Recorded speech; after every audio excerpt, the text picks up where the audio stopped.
Madam जी बुरा मत मानिएगा, लगता है कि सवाल आप पहले ही सोच लिए थे। मैंने ये नहीं कहा था कि कांग्रेस खतरे में है, हमने कहा देश खतरे में है, लोकतंत्र खतरे में है, आइडिया ऑफ इंडिया खतरे में है। आपने वो वीडियो देखा क्या, लाश के ऊपर डांस देखा ना? दिल पसीज गया होगा आपका। आपको नहीं लगा कि मैं इसके लिए कुछ कर पाऊँ, कुछ भी कर जाऊँ जो मैं कर सकती हूँ। आप जब सुनती होंगी कि बलात्कार हो गया किसी महिला के साथ, आपका गुस्से से जो है ना पूरा शरीर कांप जाता होगा। देश खतरे में है। पार्टियां तो बनती रहेंगी, पार्टियों की कोई कमी है क्या? हर शाम पार्टी होती है इस देश में। पार्टी नहीं बचाना है, देश बचाना है। और देश बचाने की मुहिम में जो पार्टी रहेगी वो पार्टी भी बचेगी। और मुझे इस बात को कहने में कोई दो राय नहीं है। मैंने जितना इतिहास पढ़ा है अभी तक का एनसीईआरटी में जो लिखा हुआ है, अब अगले बार 2024 में क्या लिखा जाएगा नहीं पता।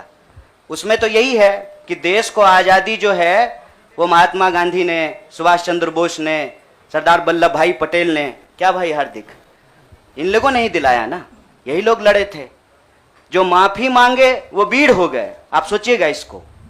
जो गोडसे को भगवान मानते हैं वो भाषण दे रहे हैं अमेरिका में जाकर के गांधी के ऊपर। हमारे गांव में एक गाना आता था, गांधी जी के भजन करे गांधी के हत्यारा। कितना अजीब लगता होगा आपको। देखिएगा वो फोटो जब हमारे देश के प्रधानमंत्री गांधी पे माल्यार्पण करते हैं। जीवन भर शाखाओं में कसम लिए होंगे कि गोडसे के सपनों का देश बनाएंगे और गांधी पे माला चढ़ा रहे हैं। See, I am not here to save the party, please, I am respecting you as a citizen, you can respect my right. देश खतरे में है।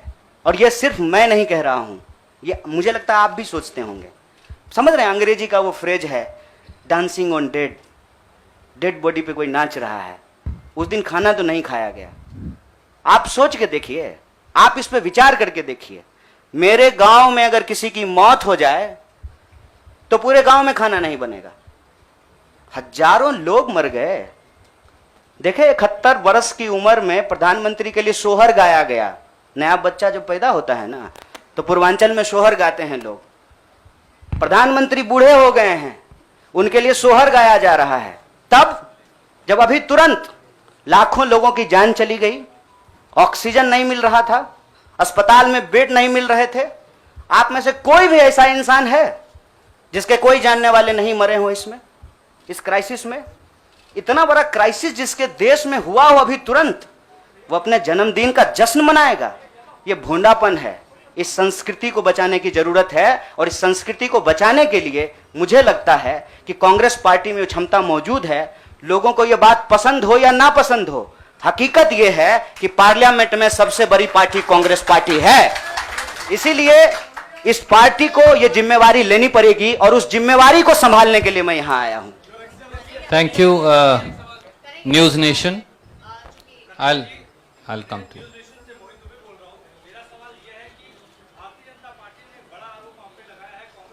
जनता पार्टी का आरोप को कौन पूछता है? आपका कोई आरोप है मेरे ऊपर? भारतीय जनता पार्टी को मैं सीरियसली नहीं लेता हूं। आपका कोई आरोप है? आप सवाल पूछिए। साहब, जो साथी पीछे खड़े हैं, थोड़ा आप शांति का दान दीजिए प्लीज। अरे भैया प्लीज, दुबे जी आप पूछिए please, ask your question quickly.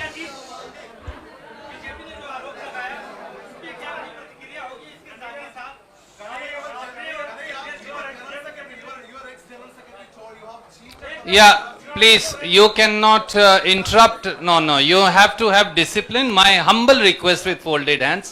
There is no, but yes, I am not Prime Minister. I will take your question. No, don't worry. Democracy means that you should not supersede somebody who's asking question.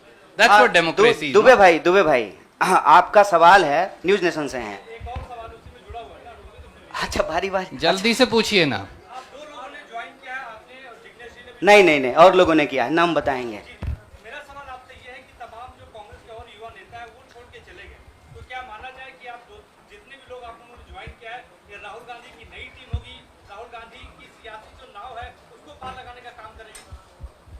देखिए, मैं यही कह रहा हूँ, हमारे देश के लोगों के पॉलिटिकल इमेजिनेशन को कुछ हो गया है। अभी क्या हो गया है मुझे समझ में नहीं आ रहा है। हमने अपनी आपके सवाल को अपने आप लेते हुए हमने अपने पूरे वक्तव्य को रखा।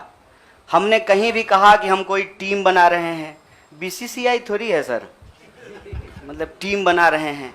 मैं कह रहा हूं कि भारत की परंपरा, चिंतन परंपरा, सोच, जिस पे आपको गर्व होता है भारतीय होने के चलते, उस परंपरा को समेटने का, उसको आगे बढ़ाने का काम देश की सबसे पुरानी पार्टी कांग्रेस पार्टी ने किया है।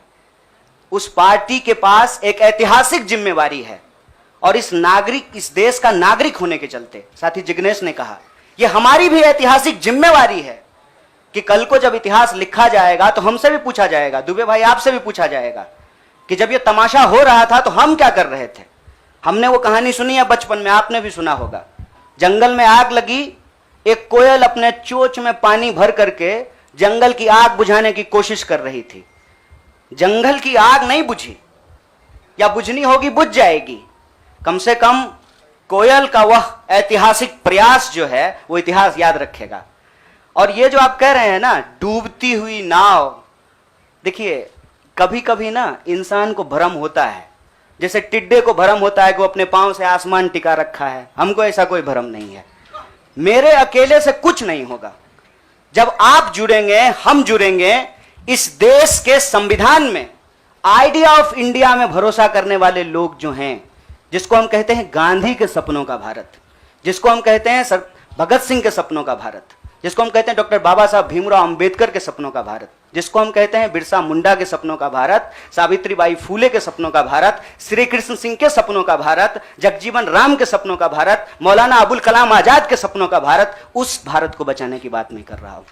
और सियासत, मैं बार बार कहता हूं, अगर सियासत सही होगी तो गलत लोग जो सत्ता पे काबिज हैं ना, मुझे भारत के लोगों पे बहुत भरोसा है।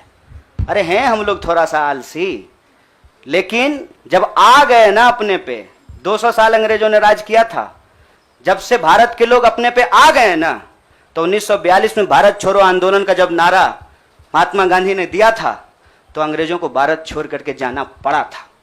और उस वक्त जो लोग अंग्रेज से पेंशन ले रहे थे, माफी मांग रहे थे, वो आज एनसीईआरटी की किताब बदल रहे हैं कि अपना नाम भी हम बीड़ों में लिखवा लें। इसीलिए मैं कह रहा हूं कि उस इतिहास को, उस चिंतन परंपरा को बचाने की जरूरत है। पार्टी अगर उस सिद्धांत पे चलेगी, संविधान के प्रियम्बल को रक्षा करने की कोशिश करेगी, पार्टी भी बचेगी और पार्टी सत्ता में भी आएगी। ऐसा मेरा उम्मीद है, ऐसे मेरी आशा है।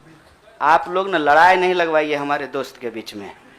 भोरे से जो है ट्विटर पे आप लोग क्या क्या जो चला दिए हैं, लोग हमको पूछ रहा है कि जिग्नेश का नाम काहे नहीं ट्रेंड कर रहा है। मैं आपसे आग्रह कर रहा हूं, हम ना अलग अलग लोग नहीं हैं, यह मंच आपस में बटा हुआ नहीं है। तो सवाल जो है, सारा तोप का गोला जो है हमारे तरफ ही नहीं हो, मंच के तरफ मुखातिब हो, मैं भी जवाब दे दूंगा।